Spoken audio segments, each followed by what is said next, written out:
અને તેનું સ્થાનાંતર શૂન્ય બતાવ્યું છે આપણે। વાસ્તવમાં ઇલેક્ટ્રોન તેના તે સ્થાને પાછો આવે તે જરૂરી નથી, પણ સમગ્ર જથ્થાનું સ્થાનાંતર શૂન્ય હોવાથી દરેક ઇલેક્ટ્રોનના વેગોની સરેરાશ જો કરીએ તો તે શૂન્ય મળશે।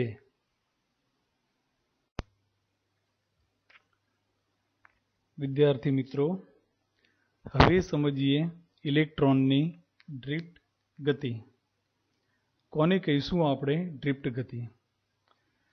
થોડી વાર પહેલા વાત કરી કે વિદ્યુત ક્ષેત્રની હાજરીમાં બધા જ ઇલેક્ટ્રોન્સના વેગોની સરેરાશ શૂન્ય મળે છે, પણ જો વાહકમાં વિદ્યુત ક્ષેત્ર લાગુ પાડવામાં આવે તો શું થશે? દેખીતી વાત છે કે ક્ષેત્રને કારણે ઇલેક્ટ્રોન્સ પર બળ લાગે, અને કોઈ પણ પદાર્થ પર બળ લાગે તો તેમાં પ્રવેગ ઉદ્ભવે, તેથી ઇલેક્ટ્રોન્સ પણ પ્રવેગિત થશે। ઇલેક્ટ્રોનનો પ્રવેગ F બરાબર ma સૂત્ર વડે શોધી શકાય।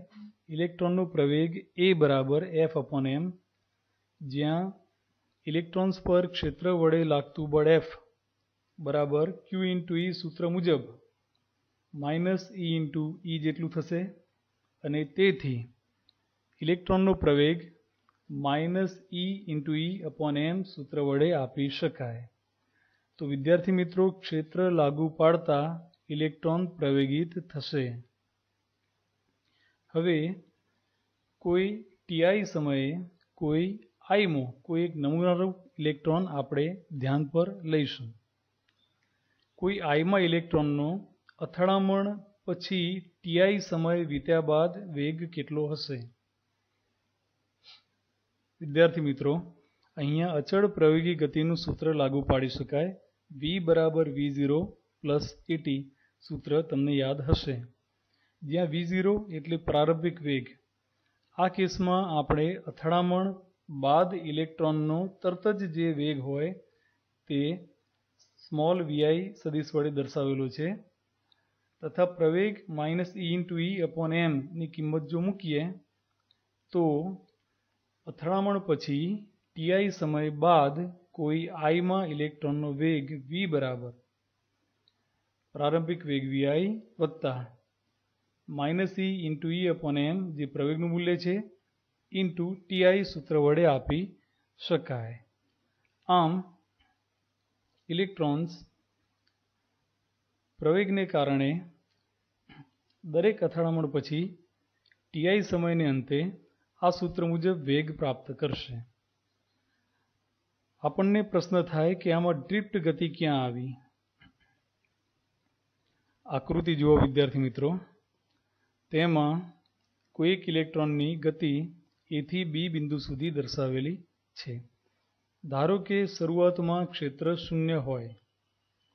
ક્ષેત્ર શૂન્ય હોય ત્યારે ઇલેક્ટ્રોન્સ સતત અથડામણો કરતો અસ્તવ્યસ્ત ગતિ કરતો, જેનો ગતિપથ અહીં સળંગ રેખા વડે દર્શાવેલો છે, એ બિંદુથી શરૂ કરી અને ધારો કે B બિંદુ સુધી પહોંચે છે। પરંતુ જો ક્ષેત્ર લાગુ પાડવામાં આવે તો એ બિંદુથી શરૂ થયેલી ઇલેક્ટ્રોનની ગતિ B બિંદુ પાસે પૂર્ણ થવાને બદલે ક્ષેત્રને કારણે બળની અસર હેઠળ B ને બદલે ત્રુટક રેખા વડે દર્શાવેલ ગતિમાર્ગ પર આગળ વધી અને B' બિંદુ સુધી પહોંચશે। એટલે કે ક્ષેત્રની ગેરહાજરીમાં જે ઇલેક્ટ્રોનનો ગતિપથ A થી B સુધી હતો તે જ ઇલેક્ટ્રોન ક્ષેત્રની હાજરીમાં A થી B' સુધી ગતિ કરશે। તો વિદ્યાર્થી મિત્રો, B અને B' વચ્ચેનું સ્થાનાંતર, B થી B' સુધીનું વધારાનું સ્થાનાંતર ક્ષેત્રને કારણે થયું। ક્ષેત્રને કારણે ઇલેક્ટ્રોનને મળતું વધારાનું સ્થાનાંતર તેને ઇલેક્ટ્રોનની ડ્રિફ્ટ ગતિ કહીશું આપણે, અને આ સ્થાનાંતરને અનુરૂપ મળતા વેગને ઇલેક્ટ્રોનનો ડ્રિફ્ટ વેગ કહીશું। ડ્રિફ્ટ વેગ શોધવા માટે આપણે હમણાં જે ઇલેક્ટ્રોનના વેગનું સૂત્ર મેળવ્યું તેની આપણે સરેરાશ કરવા જઈ રહ્યા છીએ। આ સૂત્ર યાદ રાખો, તેની આપણે સરેરાશ કરશું એટલે ડ્રિફ્ટ વેગ મળશે। તો હવે શોધીએ ડ્રિફ્ટ વેગનું સૂત્ર. અગાઉ આપણે કોઈ આઈમાં ઇલેક્ટ્રોનનો અથડામણ પછી ટીઆઈ સમયને અંતે વેગ શોધેલો. તે વેગની જો સરેરાશ કરીએ તો તે ડ્રિફ્ટ વેગ બનશે. એટલે કે વિદ્યુત ક્ષેત્રની હાજરીમાં કોઈ ટી સમયે બધા જ ઇલેક્ટ્રોનના વેગોની સરેરાશને ડ્રિફ્ટ વેગ કહે છે. હમણાં જે સૂત્ર મેળવ્યું તે સૂત્ર મુજબ આપણે જો સરેરાશ કરીએ તો ડ્રિફ્ટ વેગ બનશે. ડ્રિફ્ટ વેગ વીડી બરાબર અગાઉ મેળવેલ સૂત્ર વીઆઈ સદિશની સરેરાશ બરાબર small v i average minus e into e upon m into t i average, જ્યાં ટીઆઈ એવરેજ તે સમયગાળાઓની સરેરાશ છે. વિદ્યાર્થી મિત્રો, સ્મોલ વીઆઈ એવરેજ તે અથડામણ પછીનો પ્રારંભિક વેગ છે, જેની પર ક્ષેત્રની અસર ન હોવાથી આપણે તેની પહેલાં અસ્વ્યસ્ત ગતિ વખતે વાત કરી હતી તેમ તેવા વેગોની સરેરાશ શૂન્ય મળે. તેથી સૂત્રમાં સ્મોલ વીઆઈ એવરેજની કિંમત શૂન્ય મૂકતા આપણને ડ્રિફ્ટ વેગનું મૂલ્ય મળશે. ડ્રિફ્ટ વેગ v d is equal to minus e into e upon m into tau. વિદ્યાર્થી મિત્રો, આ સૂત્ર ડ્રિફ્ટ વેગનું સૂત્ર છે.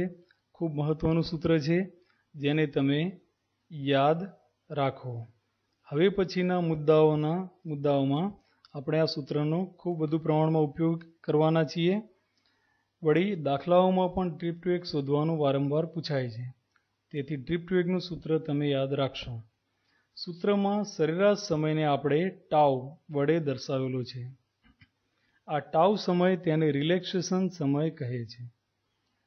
રિલેક્સેશન સમય તે બે ક્રમિક અથડામણ વચ્ચેના બધા જ ઇલેક્ટ્રોનના સમયગાળાઓની સરેરાશ છે. બે ક્રમિક અથડામણો વચ્ચેનો સરેરાશ સમય બધા જ ઇલેક્ટ્રોન માટેનો. વિદ્યાર્થી મિત્રો, બે અથડામણ વચ્ચેનો સમયગાળો બધા ઇલેક્ટ્રોન માટે દર વખતે એક સરખો હોતો નથી. તે આપણે સમજી શકીએ છીએ.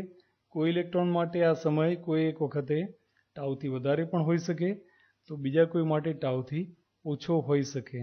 પરંતુ બધા જ ઇલેક્ટ્રોન માટેની સરેરાશ શોધી શકાય તે સમયગાળાને આપણે રિલેક્સેશન સમય ટાઉ વડે ઓળખીશું. તો આ છે ડ્રિફ્ટ વેગનું સૂત્ર, જેને આપણે નોંધી લઈશું અને હવે પછીના મુદ્દા માટે તેને આપણે યાદ રાખશું.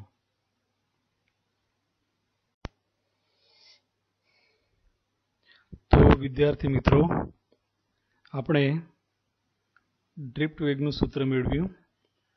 હવે આપણે સમજીશું કે અવરોધકતાને આ બધી બાબતો સાથે કેવી રીતે સંબંધ છે. તે માટે આપણે અવરોધકતાનું સૂત્ર મેળવવું પડશે. આકૃતિ જુઓ વિદ્યાર્થી મિત્રો. ધારો કે કોઈ વાહકની અંદર વિદ્યુત ક્ષેત્ર લાગુ પાડતા તેમાંના ઇલેક્ટ્રોન્સ વીડી જેટલો ડ્રિફ્ટ વેગ ધરાવે છે. એક વાત સ્પષ્ટ કરી લઈએ વિદ્યાર્થી મિત્રો, ક્ષેત્રની ગેરહાજરીમાં બધા ઇલેક્ટ્રોનનો સરેરાશ વેગ શૂન્ય હોય છે, આપણે આગળ વાત કરી તેમ. પરંતુ ક્ષેત્રની હાજરીમાં ઇલેક્ટ્રોન્સ ડ્રિફ્ટ થવાથી તેને વધારાનો વેગ જે પ્રાપ્ત થાય છે તેને આપણે ડ્રિફ્ટ વેગ કહીએ છીએ. ડેલ્ટા ટી સમયગાળા દરમિયાન વાહકના કોઈ આડછેદમાંથી પસાર થતા ઇલેક્ટ્રોન્સની સંખ્યા આપણે અહીંયા શોધવી છે. ડ્રિફ્ટ વેગ વીડી હોય તો કોઈ આડછેદમાંથી પસાર થતા ઇલેક્ટ્રોન્સ ડેલ્ટા ટી સમયગાળા દરમિયાન વીડી ઇન્ટુ ડેલ્ટા ટી જેટલું અંતર કાપશે. એટલે કે આકૃતિમાં દર્શાવેલ એ જેટલું આડછેદનું ક્ષેત્રફળ અને વીડી ઇન્ટુ ડેલ્ટા ટી જેટલી લંબાઈ ધરાવતા નળાકારની અંદર રહેલા કુલ ઇલેક્ટ્રોન્સ તે આડછેદમાંથી ડેલ્ટા ટી સમયગાળામાં પસાર થયેલા ઇલેક્ટ્રોન્સ ગણી શકાય. જો વાહકમાં ઇલેક્ટ્રોન્સની સંખ્યા ઘનતા સ્મોલ n હોય તો આ કદમાં રહેલા ઇલેક્ટ્રોન્સની સંખ્યા n ગુણ્યા આ નળાકારના કદ જેટલી થશે. એટલે કે ડેલ્ટા ટી સમયગાળામાં વાહકના કોઈપણ આડછેદમાંથી પસાર થતા ઇલેક્ટ્રોન્સની સંખ્યા n ગુણ્યા delta t into mod of v d into A સૂત્ર વડે આપી શકાય. યાદ રાખો, અહીંયા વીડી ઇન્ટુ એ ઉપરોક્ત નળાકારનું કદ દર્શાવે છે. વીડી ઇન્ટુ ડેલ્ટા ટી નળાકારની લંબાઈ અને એ આડછેદ બંનેનું ગુણાકાર કદ થયું. ડેલ્ટા ટી સમયગાળામાં પસાર થયેલા ઇલેક્ટ્રોન આટલા કદમાં સમાયેલા ઇલેક્ટ્રોન્સ જેટલા થશે. તેથી તેવા ઇલેક્ટ્રોન્સની કુલ સંખ્યા n into delta t mod of v d into A સૂત્ર વડે આપી શકાય. હવે એ જોઈએ આપણે કે ડેલ્ટા ટી સમયગાળા દરમિયાન આડછેદમાંથી પસાર થતો વિદ્યુતભાર કેટલો થશે. ઉપરોક્ત સૂત્રને ઇલેક્ટ્રોનના વિદ્યુતભાર E વડે ગુણી દઈએ તો ડેલ્ટા ટી સમયગાળા દરમિયાન વાહકના કોઈપણ આડછેદમાંથી પસાર થતો વિદ્યુતભાર Q બરાબર minus n e into A mode of v d into delta T સૂત્ર જેટલો થાય તે સ્વાભાવિક છે. હવે આપણે બધા જાણીએ છીએ તેમ વિદ્યુતભાર Q બરાબર I ઇન્ટુ ટી લખી શકાય, જ્યાં I વિદ્યુત પ્રવાહ અને ડેલ્ટા ટી સમયગાળો થશે. Qની આ કિંમત Q બરાબર I ડેલ્ટા ટી સૂત્રમાં મૂકીએ. સાથે સાથે ડ્રિફ્ટ વેગ વીડીની કિંમત પણ આપણે મેળવેલા સૂત્ર મુજબ વીડી બરાબર minus E into E upon M into tau, આ બંને કિંમતો Q અને વીડીની કિંમતો આ સમીકરણમાં મૂકીએ તો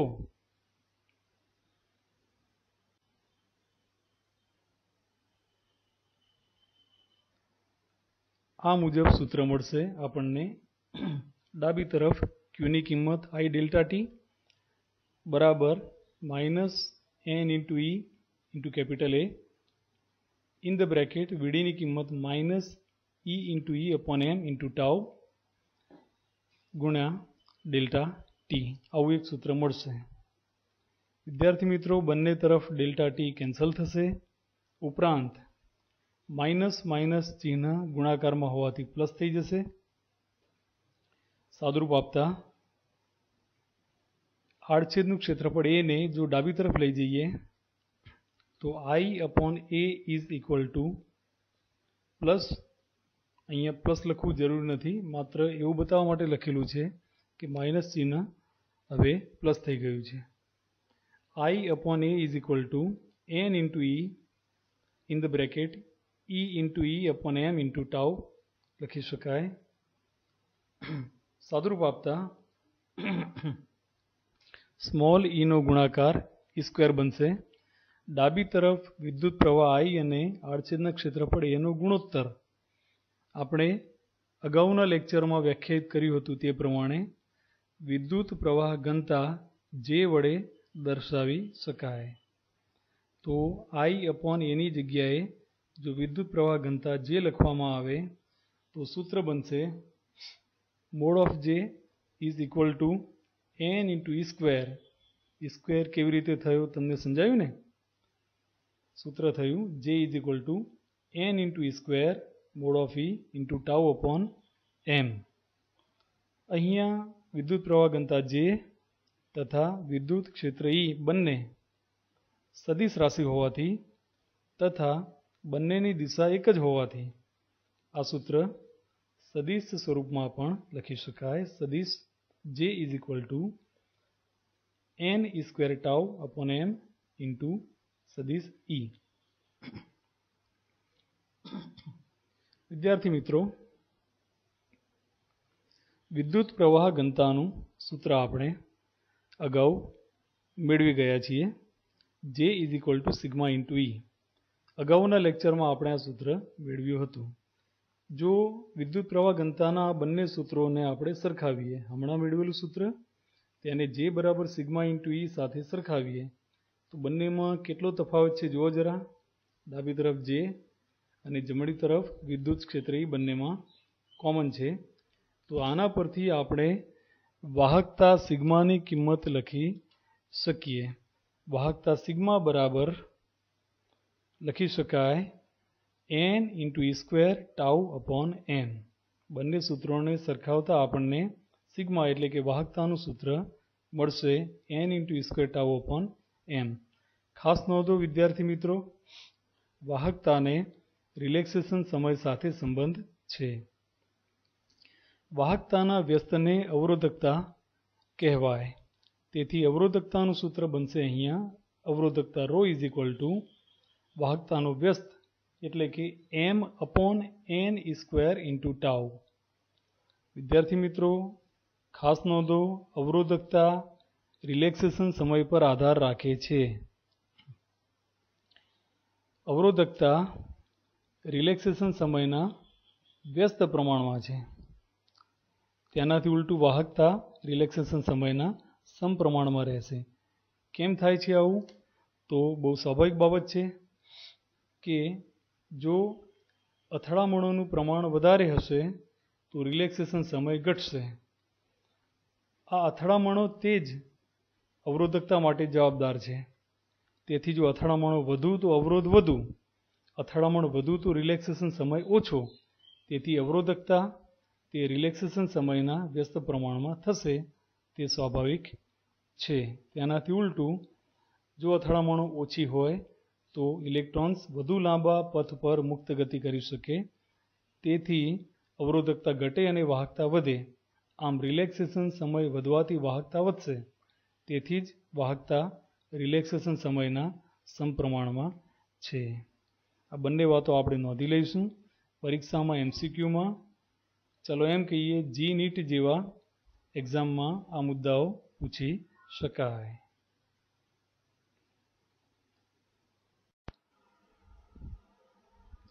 વિદ્યાર્થી મિત્રો, હવે ઉદાહરણ 3.1 નો અભ્યાસ કરીએ. પાઠ્યપુસ્તકના ઉદાહરણ નંબર 3.1 માં કુલ 2 પ્રશ્નો આપેલા છે. પ્રશ્ન એ 1.5 એમ્પિયર વિદ્યુત પ્રવાહનું વહન કરતા અને 1 × 10⁻⁷ મીટર સ્ક્વેર જેટલું ક્ષેત્રફળ ધરાવતા એક તારમાંથી વહન પામતા ઇલેક્ટ્રોન માટે સરેરાશ ડ્રિફ્ટ ઝડપ ગણો. એવું ધારો કે દરેક કોપરનો પરમાણુ લગભગ એક વાહક ઇલેક્ટ્રોન આપે છે. કોપરની ઘનતા 9 × 10³ કિલોગ્રામ/મીટર³ અને તેનો પરમાણુ દળાંક 63.5 યુનિટ આપેલો છે. વિદ્યાર્થી મિત્રો, આ પ્રશ્નમાં આપણે ડ્રિફ્ટ વેગ શોધવાનો છે. તે માટે ઇલેક્ટ્રોનની સંખ્યા ઘનતા સ્મોલ n ની જરૂર પડશે, જેના માટે કોપરની માહિતી આપણને આપેલી છે. બીજા પ્રશ્નમાં ઉપરોક્ત મળેલ ડ્રિફ્ટ ઝડપને સામાન્ય તાપમાને કોપર પરમાણુઓની ઉષ્મીય ઝડપ અને નંબર 2 સુવાહકમાં આ ડ્રિફ્ટ ગતિ માટે જવાબદાર છે તે વિદ્યુત ક્ષેત્રની પ્રસરણ ઝડપ સાથે સરખામણી કરો. એટલે કે પ્રશ્ન એ માં શોધેલ ડ્રિફ્ટ ઝડપ તેનું આપણે આ બંને રાશિ સાથે સરખામણી કરીશું. કેવી રીતે તે જવાબમાં આપણે સમજીશું. 3.1 એ નો જવાબ પાઠ્યપુસ્તકમાં છાપ્યું છે તે મુજબનો જવાબ અહીંયા આપણે તેના શબ્દોમાં સમજીશું. પાઠ્યપુસ્તકમાં વીડી ના સૂત્રથી શરૂઆત કરેલી છે. વિદ્યાર્થી મિત્રો, તમને એમ થશે કે આ સૂત્ર ક્યાંથી આવ્યું. આપણે તેની વાત પછી કરીએ. સૌથી પહેલા સરળ રીત માટે આપણે ઇલેક્ટ્રોન્સની સંખ્યા શોધવાનું પસંદ કરીશું. અહીંયા ધ્યાન આપો. ઇલેક્ટ્રોનની સંખ્યા મતલબ કે એકમ કદમાં રહેલા ઇલેક્ટ્રોનની સંખ્યા એટલે કે સંખ્યા ઘનતા સૌથી પહેલા શોધવી છે. એકમ કદ એટલે 1 ઘન મીટર. 1 ઘન મીટર કોપર તેની ઘનતા આપણને આપેલી છે 9 × 10³ કિલોગ્રામ પર મીટર ક્યુબ. એનો મતલબ એ થયો કે 1 ઘન મીટર કોપરનું દળ 9 × 10³ એટલે કે 9000 કિલોગ્રામ થશે.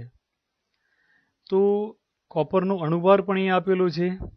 તો તેના પરથી આપણે સાદી ત્રિરાશિ મૂકી 63.5 ગ્રામ એ પરમાણુ દળાંક છે કોપરનો.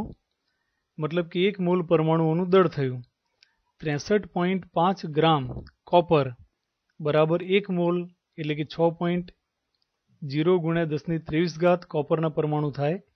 તો 9 × 10³ કિલોગ્રામ બરાબર કેટલા પરમાણુ? આ ત્રિરાશિનો ઉપયોગ કરી ક્રોસ ગુણાકાર કરી અને તમે સંખ્યા n શોધી શકો છો.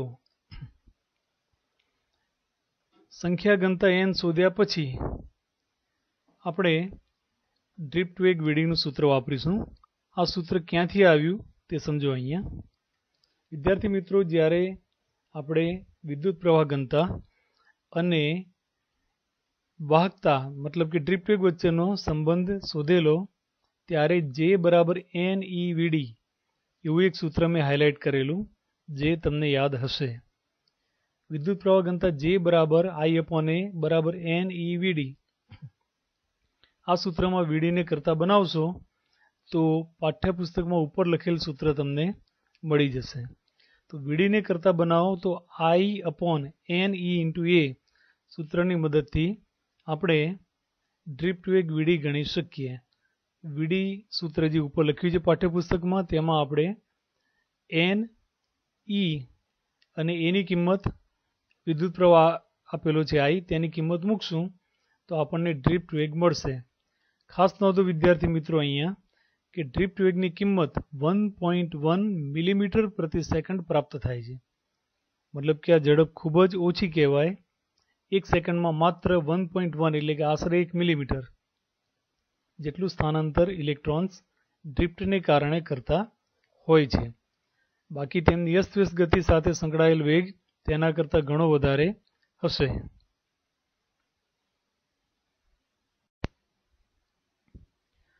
હવે આપણે 3.1 ભાગ B નો જવાબ સમજીએ. વિદ્યાર્થી મિત્રો, આપણે શોધેલી ડ્રિફ્ટ ઝડપ, ઇલેક્ટ્રોનની ડ્રિફ્ટ ઝડપ, તેની સરખામણી આપણે સૌપ્રથમ કોપર પરમાણુની ઉષ્મીય ઝડપ સાથે કરવાની છે. કોપર પરમાણુની ઉષ્મીય ઝડપ કોઈપણ પદાર્થના ઘટક કણો તેના તાપમાનના સમપ્રમાણમાં ગતિ ઉર્જા ધરાવતા હોય છે તેવી વાત આપણે થોડીક વાર પહેલા કરી હતી. તેમની ગતિ ઉર્જા, ઉષ્મીય ગતિ ઉર્જા 3/2 kB × T સૂત્ર વડે શોધી શકાય. બધા જ ઘટક કણોની સરેરાશ ગતિ ઉર્જા આ સૂત્ર મુજબ મળશે. તો આ સૂત્રની મદદથી આપણે ઉષ્મીય ગતિ ઉર્જાને અનુરૂપ ઝડપ એટલે કે ઉષ્મીય ઝડપ V શોધી શકીએ છીએ. આ સૂત્રમાં V ને કરતા બનાવીએ સરેરાશ ઝડપ V શોધવા માટે તો વર્ગમૂળમાં 3 kB × T/m કરવાથી આપણને મળશે. સૂત્રમાં kB બોલ્ટ્ઝમેનનો અચળાંક છે. તાપમાન રૂમના તાપમાન જેટલું લઈએ, ઓરડાનું તાપમાન લગભગ 27 ડિગ્રી સેન્ટીગ્રેડ એટલે કે 300 કેલ્વિન તાપમાન માટે જો આ ઝડપ શોધવામાં આવે તો 2 × 10² મીટર પ્રતિ સેકન્ડ મળે છે. મતલબ કે 200 મીટર પ્રતિ સેકન્ડ ઝડપ થઈ. ડ્રિફ્ટ વેગ સાથે સરખાવો. ડ્રિફ્ટ વેગની ઝડપ મિલીમીટરના ક્રમની હતી. મતલબ કે આ ઝડપ ડ્રિફ્ટ વેગ કરતાં ઘણી મોટી છે, અથવા એમ કહેવાય કે ડ્રિફ્ટ વેગ એ ઉષ્મીય ઝડપ કરતાં ઘણો ઓછો હોય છે. 10⁻5 ગણી ઓછી હોય છે ડ્રિફ્ટ વેગ ઉષ્મીય ઝડપ કરતાં. બીજો પ્રશ્ન હતો કે વિદ્યુત ક્ષેત્રના પ્રસરણની ઝડપ. વિદ્યાર્થી મિત્રો, કોઈપણ માધ્યમમાં કે અવકાશમાં વિદ્યુત ક્ષેત્રનું પ્રસરણ થાય ત્યારે વિદ્યુત ચુંબકીય તરંગ રચાય જેના વિશે તમે આગળ ઉપર ભણશો 12મા ધોરણમાં ડિટેલમાં તેનો અભ્યાસ આવશે. કોઈ પણ વિદ્યુત ચુંબકીય તરંગનો શૂન્યાવકાશમાં વેગ પ્રકાશના શૂન્યાવકાશમાં વેગ જેટલો એટલે કે 3 × 10⁸ મીટર પ્રતિ સેકન્ડ જેટલો હોય છે. આ ઘણી મોટી ઝડપ છે ડ્રિફ્ટ વેગની સરખામણીમાં. ડ્રિફ્ટ વેગની ઝડપ હમણાં વાત કરી તેમ મિલીમીટરના ક્રમની હતી. ડ્રિફ્ટ વેગ એ પ્રકાશના વેગ કરતાં 10⁻11 ગણો નાનો છે તેમ કહેવું હોય તો કહી શકાય.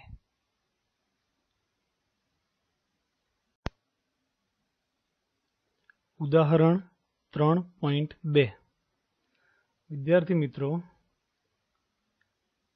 ઉદાહરણ 3.2 માં કુલ નાના 5 પ્રશ્નો આપેલા છે. આપણે 5 પ્રશ્નોના વારાફરતી જવાબ સમજીશું. એકવાર તમે 5 પ્રશ્નો એકસાથે વાંચી લેશો ત્યાર પછી વારાફરતી તેના જવાબો પર ધ્યાન આપો.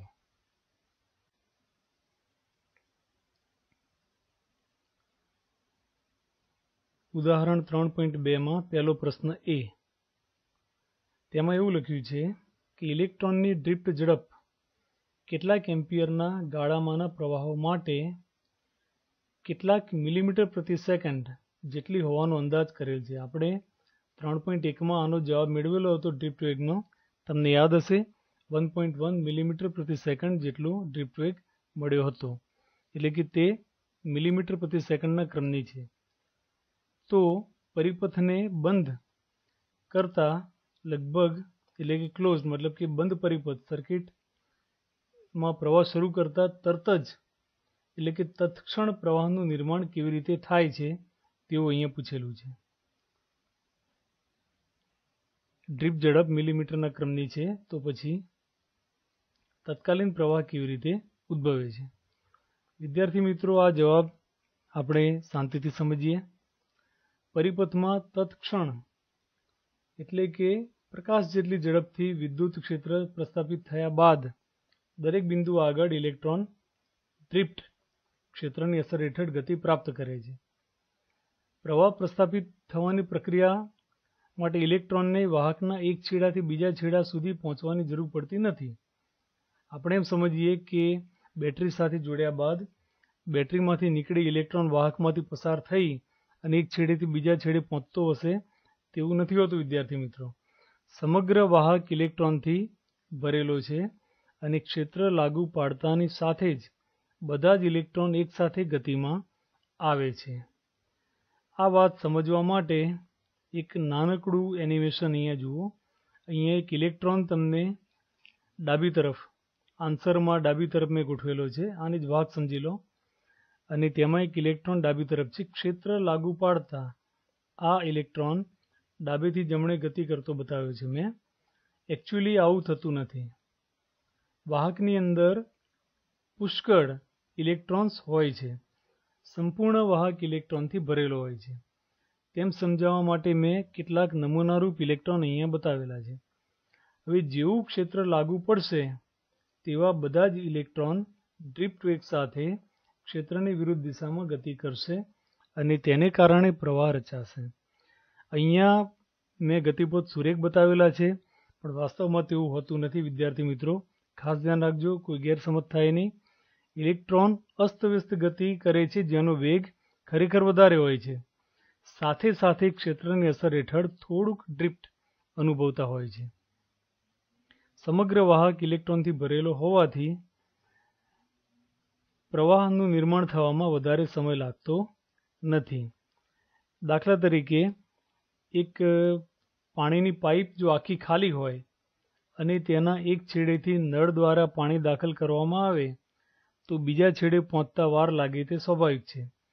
પરંતુ જો પાણીની પાઇપ આખી જ ભરેલી હોય અને હવે એક છેડેથી નળ દ્વારા પાણી દાખલ કરીએ તો તરત જ એટલે કે ઓન ધ સ્પોટ બીજા છેડેથી પાણી નીકળવાનું શરૂ થશે તેવું જ બનતું હોય છે વાહક તારમાં વિદ્યુત પ્રવાહના નિર્માણ દરમિયાન. 3.2 પ્રશ્ન બી સમજીએ. પ્રશ્ન એવો છે, ઇલેક્ટ્રોન ડ્રિફ્ટ એ વાહકમાં પ્રવર્તતા વિદ્યુત ક્ષેત્રને કારણે અનુભવાતા બળને કારણે ઉદ્ભવે છે. બળને કારણે ડ્રિફ્ટ ઉત્પન્ન થાય છે. પરંતુ બળ તો પ્રવેગ ઉત્પન્ન કરે, તો પછી શા માટે ઇલેક્ટ્રોન અચળ વેગ એટલે કે સ્ટેડી સરેરાશ ડ્રિફ્ટ વેગ પ્રાપ્ત કરે છે તે સમજાવવાનું છે આપણે. વિદ્યાર્થી મિત્રો, પુસ્તકનો જવાબ પહેલા વાંચીએ. દરેક મુક્ત ઇલેક્ટ્રોન ચોક્કસપણે પ્રવેગિત થાય છે. મતલબ એ કે બળને લીધે પ્રવેગ નથી મળતું તેમ નહીં. ઇલેક્ટ્રોન ચોક્કસ પ્રવેગ પ્રાપ્ત કરે છે. તેની ડ્રિફ્ટ ઝડપ ત્યાં સુધી વધે છે જ્યાં સુધી તે ધન આયન સાથે અથડામણ ના અનુભવે. અથડામણ બાદ તે તેની ડ્રિફ્ટ ઝડપ ગુમાવે છે, પરંતુ ત્યારબાદ ફરી પ્રવેગિત થઈ તેની ડ્રિફ્ટ ઝડપ બીજી અથડામણ ના થાય ત્યાં સુધી વધે છે, અને આમ વારંવાર ચાલ્યા કરશે. તેથી સમગ્રતયા સરેરાશ રીતે ઇલેક્ટ્રોન ડ્રિફ્ટ ઝડપ પ્રાપ્ત કરે છે. મતલબ એ થયો કે બળની અસર હેઠળ, ક્ષેત્ર વડે લાગતા બળની અસર હેઠળ ઇલેક્ટ્રોન અવશ્ય પ્રવેગિત થાય છે, પરંતુ આ પ્રવેગ લાંબો સમય ટકતો નથી. નેક્સ્ટ અથડામણ થતાની સાથે જ તે પોતાનો વેગ ગુમાવી દે છે અને લગભગ નવેસરથી પ્રવેગિત થઈ અને નવેસરથી ગતિ શરૂ કરે છે. આમ વારંવાર અથડામણ થતાં તેનો પ્રવેગ વારંવાર અટકી અને નવેસરથી પ્રવેગિત ગતિ ઇલેક્ટ્રોન શરૂ કરે છે. આ બધી જ મુવમેન્ટ એનું સરેરાશ અસર તરીકે જો આપણે ધ્યાનમાં લઈએ તો ઓવરઓલ ઇલેક્ટ્રોન કંઈક અચળ ઝડપ સાથે આગળ વધતા હોય તેવું જોવા મળે છે, જેને આપણે ડ્રિફ્ટ ઝડપ કહીએ છીએ. 3.2 સી, ડી અને ઈ. વિદ્યાર્થી મિત્રો, આ ત્રણેય પ્રશ્નો ખૂબ નાના હોવાથી તેની એક સાથે વાત કરશું આપણે. પ્રશ્ન સી પર ધ્યાન આપો. જો ઇલેક્ટ્રોનની ડ્રિફ્ટ ઝડપ ઘણી નાની અને ઇલેક્ટ્રોનના વિદ્યુતભારનું મૂલ્ય પણ નાનું હોવા છતાં શા માટે આપણને સુવાહકમાં મોટા પ્રમાણમાં વિદ્યુત પ્રવાહ મળે છે? ડ્રિફ્ટ ઝડપ ઘણી નાની છે વિદ્યાર્થી મિત્રો, ઇલેક્ટ્રોનનો વિદ્યુતભાર પણ ખૂબ નાનો છે, તો પછી પ્રવાહ મોટા પ્રમાણમાં એમ્પિયરના ક્રમમાં મળે છે. તેનું કારણ શું? બહુ સિમ્પલ. સીનો આન્સર જુઓ તમે, કે વાહકની અંદર ઇલેક્ટ્રોન્સની સંખ્યા અથવા તો સંખ્યા ઘનતા ઘણી મોટી હોય છે. આ બધા ઇલેક્ટ્રોન એક સાથે ડ્રિફ્ટ અનુભવે છે અને ક્ષેત્રની અસર હેઠળ બધા ઇલેક્ટ્રોન એક સાથે ગતિ કરે છે. તેથી એકમ ક્ષેત્રફળમાંથી આડછેદમાંથી વહેતો વિદ્યુતભાર તેનું મૂલ્ય ઘણું ઊંચું થવાથી આપણને પ્રવાહનું મૂલ્ય પણ ઘણું વધારે મળતું હોય છે. ડી પ્રશ્ન જુઓ. ધાતુમાં ઇલેક્ટ્રોન જ્યારે નીચેથી ઊંચા સ્થિતિમાન તરફ ડ્રિફ્ટ થાય તો શું તેનો અર્થ એવો થાય કે ધાતુમાં રહેલા બધા જ મુક્ત ઇલેક્ટ્રોન એક જ દિશામાં ગતિ કરે છે? ના, બિલકુલ નહીં વિદ્યાર્થી મિત્રો. આન્સર જુઓ. કોઈ પણ રીતે નહીં. ડ્રિફ્ટ વેગ ઇલેક્ટ્રોનના મોટા અસ્તવ્યસ્ત વેગ પર સંપાત થાય છે. મતલબ એ કે ઇલેક્ટ્રોન વાસ્તવમાં વધારે ઝડપથી અસ્તવ્યસ્ત ગતિ કરતા હોય છે. આપણે અગાઉ ભણ્યા હતા કે ક્ષેત્રની ગેરહાજરીમાં અસ્તવ્યસ્ત ગતિનું સરેરાશ શૂન્ય મળે, પરંતુ ક્ષેત્રની હાજરીમાં ઇલેક્ટ્રોન થોડાક ક્ષેત્રની વિરુદ્ધ દિશામાં ખેંચાતા હોય છે, જેને અનુરૂપ પરિણામી વેગને આપણે ડ્રિફ્ટ વેગ કહીએ છીએ. મતલબ એ થયો કે બધા જ ઇલેક્ટ્રોન એક જ દિશામાં ગતિ કરે તે શક્ય નથી.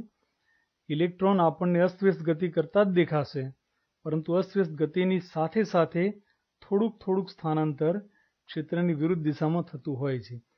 યાદ કરો, એ થી બી સ્થાનાંતર અને બી સ્થાનાંતર વાળી આકૃતિ તે પાઠ્યપુસ્તકના આપણે ડ્રિફ્ટ વેગ વખતે સમજ્યા હતા. તે આકૃતિ યાદ કરો, તમને સમજાશે. પ્રશ્ન ઈ પર ધ્યાન આપશું. શું બે ક્રમિક ધાતુના ધન આયનો સાથેની અથડામણ વચ્ચે ઇલેક્ટ્રોનનો પથ વિદ્યુત ક્ષેત્રની ગેરહાજરીમાં અને વિદ્યુત ક્ષેત્રની હાજરીમાં સુરેખ હશે? વિદ્યાર્થી મિત્રો, વિદ્યુત ક્ષેત્રની ગેરહાજરીમાં ઇલેક્ટ્રોનનું ગતિપથ બે અથડામણની વચ્ચેના સમયગાળા દરમિયાન સુરેખ અવશ્ય હશે, કારણ કે બીજું કોઈ બળ તેનો ગતિપથ બદલતું નથી. એટલે બે અથડામણ વચ્ચે ઇલેક્ટ્રોન સુરેખ પથ પર ગતિ કરતા હશે. પરંતુ ક્ષેત્રની હાજરીમાં શક્ય છે કે ક્ષેત્ર વડે લાગતું બળ ઇલેક્ટ્રોનના ગતિપથની દિશામાં ન હોય. તેવા સંજોગોમાં વિદ્યુત બળ એ ગતિપથ સાથે કંઈક ખૂણો બનાવતું હશે. તેવા સંજોગોમાં ગતિપથ વક્ર બનશે. જો ઇલેક્ટ્રોનની ગતિ ક્ષેત્રની દિશામાં હોય ત્યારે એ ગતિપથ સુરેખ હશે, પરંતુ તે સિવાયના બધા જ કેસમાં ઇલેક્ટ્રોનનો ગતિપથ વક્ર હશે.